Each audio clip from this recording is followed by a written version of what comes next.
غرفتي بغرفتي، يعني اكيد بدي تاخذ الاشياء، وحتى طبعا بدون ما تقولي، بس مجرد تختار وتجي تقول لي شيء ترى راح اخذهن هذني. ها عجبك؟ ان شاء الله ما يعجبك.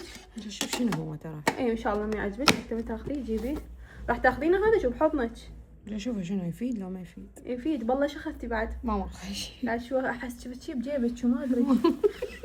بس والله ايش الله بتحي الله بس عليك. مو هذا الشيء جبته جاي من الشغل. بس خلي اشوف والله اشتريته من القرآن الشغل. اللي تشوفينه. بسم الله ان شاء الله. هاي ان اشتريتها شاء من الله الشغل. محل شك.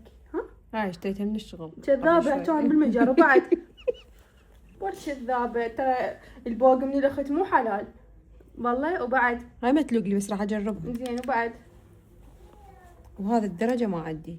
هاي الدرجة وما عدت. ايه وبعد الله عليش والله ما ماخذ شيء. ها شباعي. هاي ايه يلا بالعافية. البداية اقول انا ايش ماخذه. بعد شوية عايزني شغلات. كملي مسواقك. ما عندي وقت اروح شو اسمه وين؟ السوق اشتري. ليش ما عندك وقت؟ ما عندي وقت، انسانة عملية. يلا راح رجعي على المجرات كملي مسواقك. يلا شكرا. هسه بعد روح خذ راحتك. شنو اروح كملي مسواقك قدامي. لا ها روح خذ راحتك، خلي هذا واحد رايح حد يركز يريد.